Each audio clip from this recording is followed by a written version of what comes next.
Indonesia dalam mata pelajaran Pendidikan Pancasila dan Kewarganegaraan atau PPKN. Sebelum mulai pelajaran, marilah kita berdoa terlebih dahulu agar apa yang kita pelajari hari ini dapat berjalan dengan lancar dan selalu mendapat ridho dari Allah SWT. Berdoa disilahkan. Berdoa selesai. Anak-anakku, pada hari ini kita akan melanjutkan pembahasan kitab bab 5 tentang Sumpah Pemuda dalam Bingkai Bhinneka Tunggal Ika. Pada pertemuan ketiga ini kita akan bahas tentang memaknai semangat perjuangan pemuda dalam perjuangan kemerdekaan Republik Indonesia.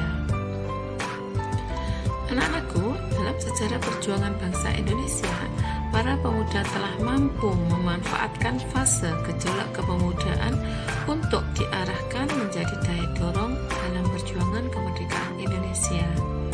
Sejarah mencatat organisasi pergerakan nasional pertama yaitu Budi Utomo yang didirikan oleh mahasiswa Stovia Batavia. Mahasiswa tentunya termasuk dalam golongan pemuda. Gelora untuk berjuang juga diwujudkan dalam bentuk organisasi pemuda lainnya seperti Jong Java, Jong Silebes, Jong Sumatera Pon, dan lain-lain. Makin banyaknya organisasi pemuda yang bermunculan seperti Budi Utomo mendorong kaum intelektual pada saat itu untuk membentuk gerakan yang senada dan turut ambil bagian dalam sejarah pergerakan nasional. Berawal dari aktivitas perhimpunan pelajar di negeri Belanda dan klub belajar yang dipimpin Soekarno di Bandung, dibentuklah Partai Nasional Indonesia. Partai Nasional Indonesia atau PNI didirikan pada tahun 1927, digawangi oleh tokoh-tokoh besar seperti Insinyur Soekarno, Dr. Cipto Mangunkusumo, Insinyur Anwari, Sartono Sarjana Hukum, Budiarto Esa, dan Dr. Samsi. PNI tumbuh dan berkembang menjadi salah satu partai politik berpengaruh pada saat itu. PNI sebagai partai nasional termasuk mampu berkembang dengan sangat pesat karena semua golongan dirangkul untuk bergabung dan bersatu. PNI makin menunjukkan pengaruhnya dalam melawan penjajahan pada saat itu. Sejarah mencatat beberapa pejuang nasional yang berjuang dan meninggal di usia muda. Para pahlawan tersebut diantaranya adalah sebagai berikut. 1. Wage Rudolf Supratman. Wage Rudolf Supratman lahir pada tanggal 19 Maret 1903 di Purworejo dan wafat pada tanggal 17 Agustus 1938 ketika berusia 35 tahun. Wage Rudolf Supratman merupakan sosok penting dalam peristiwa Sumpah Pemuda pada tanggal 28 Oktober 1928. Pada saat penutupan Kongres Pemuda II, Supratman memperdengarkan lagu ciptaannya berjudul Indonesia melalui gesekan biola. Semua peserta kongres yang hadir menyambut dengan luar biasa serta memberikan ucapan selamat. Hingga saat ini, lagu ciptaan Supratman berjudul Indonesia Raya menjadi lagu kebangsaan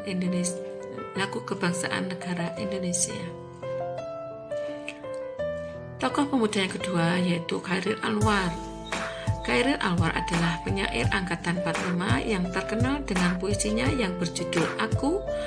Berkat puisinya itu, ia memiliki julukan si binatang jalang. Chairil lahir di Medan 26 Juli 1922. Ia adalah putra mantan Bupati Indragiri, Riau, dan masih memiliki ikatan keluarga dengan Perdana Menteri pertama Indonesia yaitu Sultan Syahrir. Chairil Anwar menguasai 3 bahasa yaitu bahasa Inggris, bahasa Belanda, dan bahasa Jerman. Chairil Anwar menciptakan karya yang sangat terkenal bahkan sampai saat ini seperti Kerawang Bekasi dan Aku. Belum genap 27 tahun, Chairil Anwar meninggal dunia. Walaupun hidupnya di dunia sangat singkat, Chairil Anwar dan karya-karyanya sangat melekat pada dunia sastra Indonesia. Tokoh pemuda yang ketiga yaitu Walter Monginsidi. Walter Monginsidi merupakan pahlawan nasional Indonesia yang ikut memperjuangkan kemerdekaan Indonesia. Beliau lahir di Manado pada tanggal 14 Februari 1925 dan wafat di usia 24 tahun pada 5 September 1949. Semangat juang Walter muda muncul karena melihat penjajahan di bumi pertiwi yang tiada berkesudahan dan makin menjadi-jadi. Banyak perlawanan terhadap penjajah yang dipimpin oleh Walter muda ini. Tokoh pemuda yang keempat yaitu I Gusti Ngurah Rai.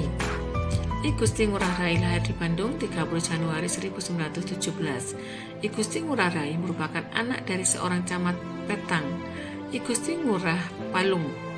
Berkat perjuangannya, Ngurah Rai mendapatkan gelar Bintang Mahaputra dan kenaikan pangkat menjadi Brigjen TNI Anumerta. Ia juga mendapatkan gelar Pahlawan Nasional. Dengan Sumpah Muda, perjuangan yang dilakukan oleh bangsa Indonesia tidak lagi bersifat kedaerahan, tetapi sifatnya sudah nasional hingga akhirnya kemerdekaan dapat dicapai. Dari sejarah Sumpah Muda ini dapat kita ambil nilai-nilai persatuan dan kesatuan bangsa dan membuktikan bahwa ternyata berbagai perbedaan dapat disatukan.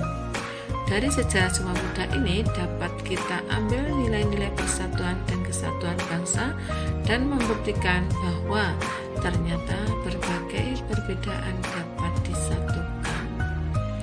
Adapun nilai-nilai luhur yang terkandung dalam Sumpah Muda adalah sebagai berikut. 1. Nilai cinta bangsa dan tanah air. Cinta terhadap bangsa dan tanah air artinya kita setia dan bangga terhadap bangsa dan negara Indonesia. Nilai kedua yaitu nilai persatuan.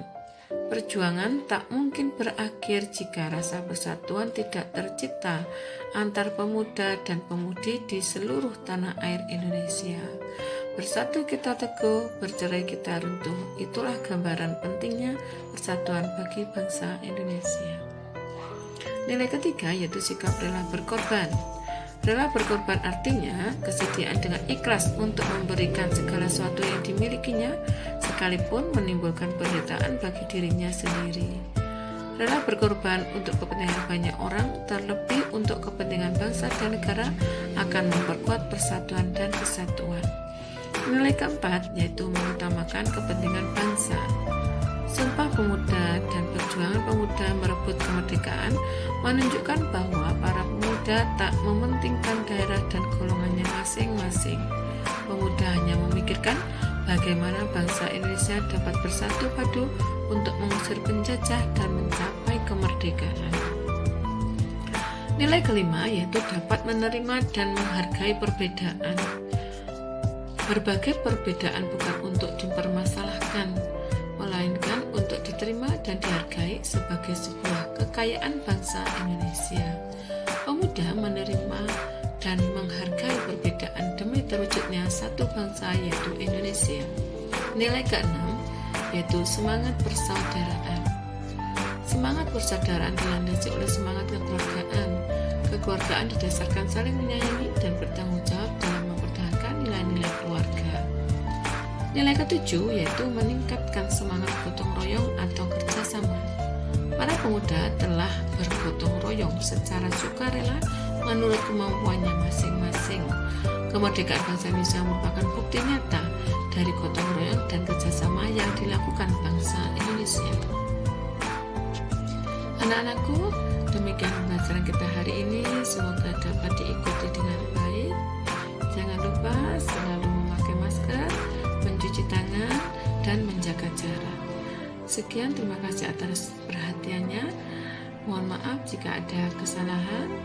Selamat belajar, salam sehat, tetap semangat. Wassalamualaikum warahmatullahi wabarakatuh.